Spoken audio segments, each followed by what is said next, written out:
Le Gabon donne un bel exemple de gestion des dépenses publiques. Les mesures passent entre autres par une baisse de 40% du nombre de fonctionnaires de la présidence de la République.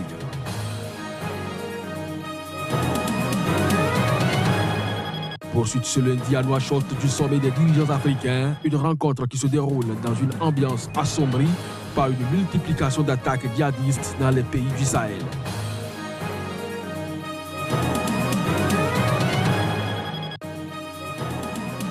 La Côte d'Ivoire, le Ghana et les industriels de chocolat et de cacao travaillent à préserver les forêts. L'initiative s'appelle Cacao Forêt.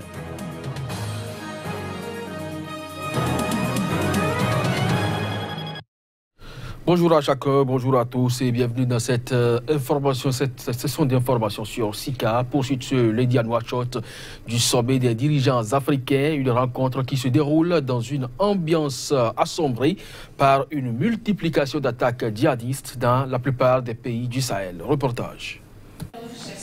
Les dirigeants africains ont continué les assises de l'Union africaine avant d'être rejoints en après-midi, lundi, par le président français. Le 31e sommet de l'Union africaine s'achevant lundi soir, Emmanuel Macron y a rencontré les dirigeants de la force conjointe du G5 Sahel. Et alors que se tient cette réunion, plusieurs attaques meurtrières ont de nouveau frappé le Mali et le Niger depuis vendredi. En effet, 10 soldats nigériens ont été tués et 4 sont portés disparus dans une attaque attribuée au groupe islamiste nigérien Boko Haram contre une position militaire dans le sud-est du Niger. Mais avant cette invasion, au Mali voisin, des soldats de l'opération Barkhane ont été visés par une opération terroriste à Gao qui a fait 4 morts et une vingtaine de blessés civils. Un autre attentat perpétré vendredi au Mali contre le QG de la force anti-djihadiste du G5 Sahel lancé en 2017 avait fait 3 morts, dont 2 militaires de cette force. Parlant du G5 Sahel, je veux évidemment ici avoir une pensée pour nos amis maliens. Suite aux attaques lâches, odieuses des terroristes au PC de Sévaré, puis à Gao. Plusieurs militaires français ont été blessés, ils sont en cours d'évacuation vers la France. Mais ce sont des civils maliens, des civils africains qui sont tués par le terrorisme et qui sont les premières victimes de ces barbares que nous combattons. La question est au cœur des échanges du 31e sommet de l'Union africaine. En plus de la lutte contre la corruption, thème principal du sommet, la réforme institutionnelle de l'Union africaine était également au menu des chefs d'État. Au Nigeria, environ 2000 policiers basés dans le nord-est en proie aux violences de Boko Haram ont manifesté pour obtenir le paiement d'arriérés de salaire. Une manifestation au cours de laquelle ils ont tiré des coups de feu en l'air et des gaz lacrymogènes, des précisions à travers ces images. Des milliers de policiers ont manifesté lundi dans le nord-est du Nigeria pour obtenir le paiement d'arriérés de salaire. Et pour se faire entendre, ils ont tiré des coups de feu en l'air ainsi que des gaz lacrymogènes. Les manifestants sont des membres des unités de la police mobile. Ces derniers s'occupent en l'occurrence des contrôles au checkpoint et patrouillent avec l'armée. Mécontents, ils réclament jusqu'à 6 mois de salaire non payés et de meilleures conditions de logement. Les manifestants ont bloqué la principale route aux abords du quartier général de la police à Maïdougouri et réclamé les paiements contre la stabilité de la région. À en croire l'un d'eux, sa dernière paye n'était que de 23 000 naïras, soit seulement 5 000 naïras de plus que le salaire minimum national. Une grande partie du salaire avait été soustraite sans aucune explication. Les policiers estiment qu'ils ne peuvent pas maintenir la sécurité en étant affamés et frustrés. Il faut dire que le non-paiement des salaires n'est pas inhabituel au Nigeria. Ces derniers mois, des personnels universitaires, des travailleurs des secteurs du pétrole et du gaz, ainsi que des médecins hospitaliers ont fait grève pour obtenir le paiement d'arriérés qui remontait jusqu'à 2009. Politique de réduction drastique des dépenses publiques au Gabon. Les mesures passent entre autres par une baisse de 40% du nombre de fonctionnaires de la présidence de la République. Reportage. C'est à travers un communiqué que le gouvernement a donné la nouvelle lundi. Ce texte, sorti du dernier Conseil des ministres, affirme qu'un effort sans précédent en termes de réduction de la masse salariale et donc des effectifs doit être engagé, et cela sans délai. En tant que première institution du pays, la présidence de la République gabonaise se doit de faire preuve d'exemplarité et indiquer le chemin à suivre par le reste de l'administration. Dans ce sens, le président Ali Bongo Ondimba a décidé la remise à disposition de leur administration d'origine de 40% des personnels nommés à la présidence de la République.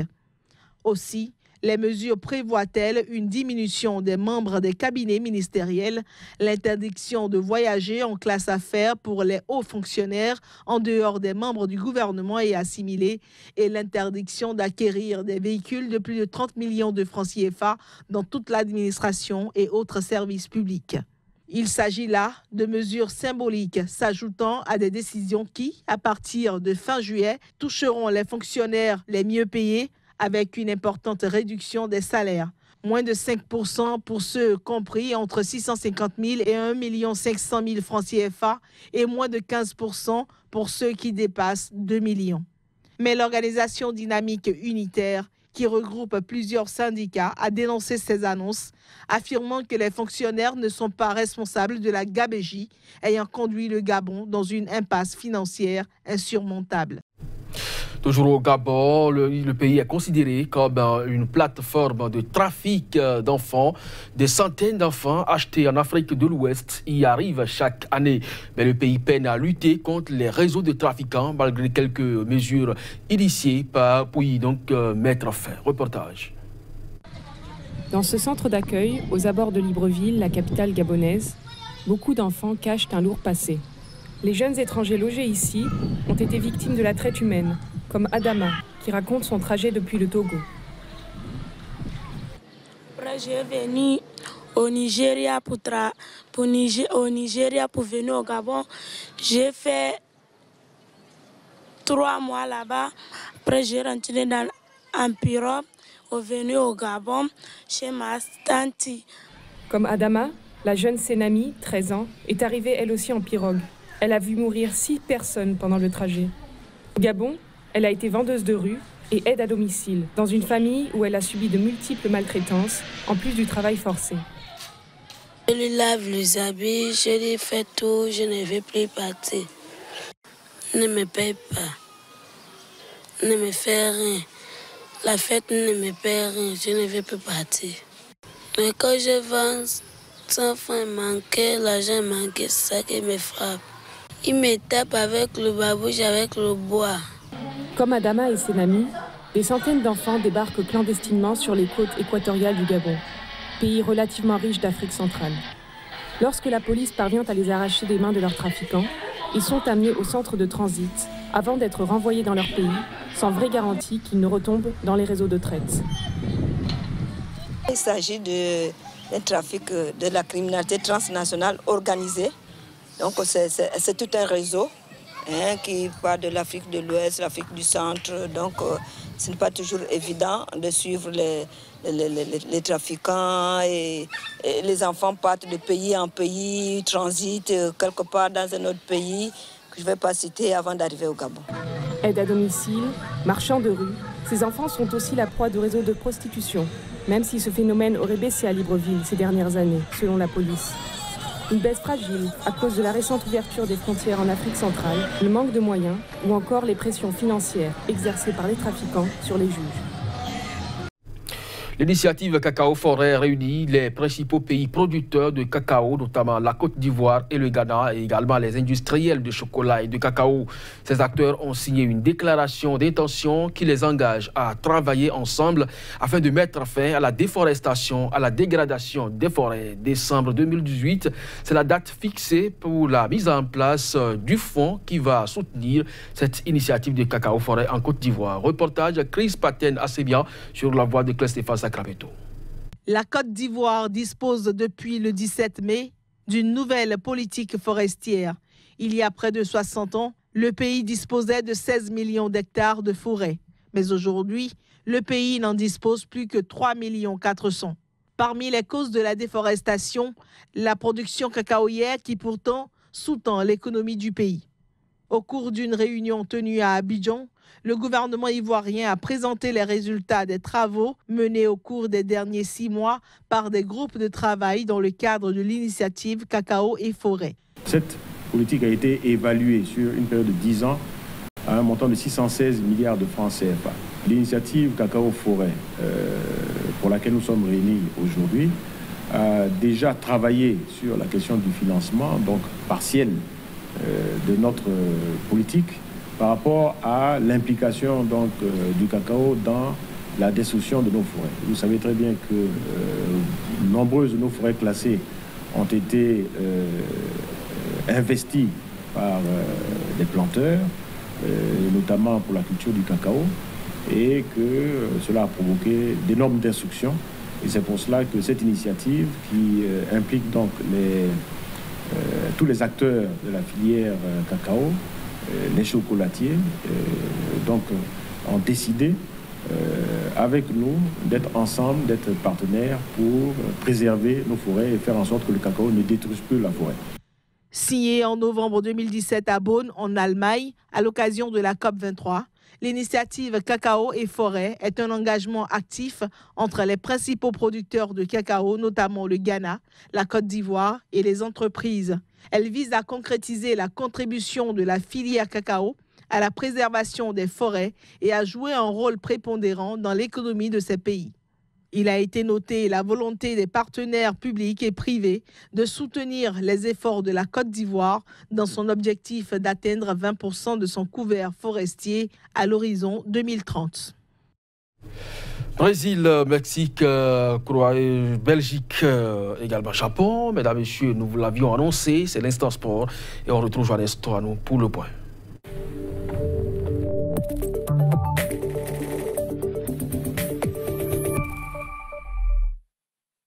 Johannes, bonjour. Ça se poursuit donc du côté de la Russie, la Coupe du Monde, les étapes de 8e de finale. C'est aujourd'hui la clôture. Mais hier, on avait annoncé des rencontres. Elles ont tenu leurs promesses. Tout à fait. Ces rencontres ont tenu leurs promesses. En ouverture, il y avait un alléchant Brésil-Mexique. Il faut signaler que tous les matchs d'hier se sont décantés lors de la seconde mi-temps. Voilà, donc le Neymar a été buteur pour le Brésil. C'était à la 51e minute de jeu. Après 1-2 avec Willian, il a permis au Brésil de prendre le match par le bon bout. C'est encore lui, le même Neymar, qui a délivré une passe décisive pour Roberto Firmino, rentré en jeu 2 minutes auparavant pour battre Guillermo Memo Ochoa. Victoire donc du Brésil, 2-0. Le second match, Kodiovi restera comme l'un des meilleurs de cette 21e phase finale de Coupe du Monde, tant dans le scénario que le contenu. 48 ans que ce n'était plus arrivé. La dernière équipe à avoir remonté de but, c'est l'Allemagne de l'Ouest. Elle l'avait fait contre l'Angleterre, c'était en 1970. Le Japon donc a été lancé par un contre supersonique de Shibazaki et qui avait par l'entremise de Haraguchi ouvert le score à la stupéfaction générale. Puis à la 52e minute, Takashi Inouï a crucifié le portier belge Thibaut Courtois d'une frappe lumineuse suite à une déviation de son capitaine Shinji Kagawa. Mais la révolte belge n'a pas tardé. Jan Vertonghen, fautif sur l'ouverture du score des Nippons, a d'une tête lobée trompé la vigilance d'Eiji Kawashima à la 69e minute de jeu. Eden Hazard ensuite, en bon capitaine, délivré une offrande sur la tête de Marouane Fellaini, rentré en jeu quelques minutes plus tôt pour égaliser à la 74e minute de jeu. Mais c'est sans doute le coaching de Roberto Martinez qui aura fait la différence. Nasser Chadli, le second choix de Martinez, rentré en même temps que Fellaini, a délivré tout un peuple à la 94e minute de jeu. 3-0, scénario Hitchcockien. Quand je viens maintenant, les Diables Rouges, revenus des entrailles de l'enfer, gagnent donc le ticket pour défier la Seleção. Ce sera vendredi prochain à Kazan. On aura donc envie de décortiquer un peu cette rencontre Japon-Belgique, mais le temps nous fait défaut ici. Les rencontres de la journée. Les rencontres de la journée, Suède-Suisse en ouverture et Angleterre-Colombie pour connaître donc le dernier tableau d'écart. Merci donc à vous, Johannes Toano. Ce sera donc tout pour cette édition, mesdames et messieurs. Merci de nous avoir suivis. L'information se poursuit sur Sika et ses différents sites. Restez donc câblés.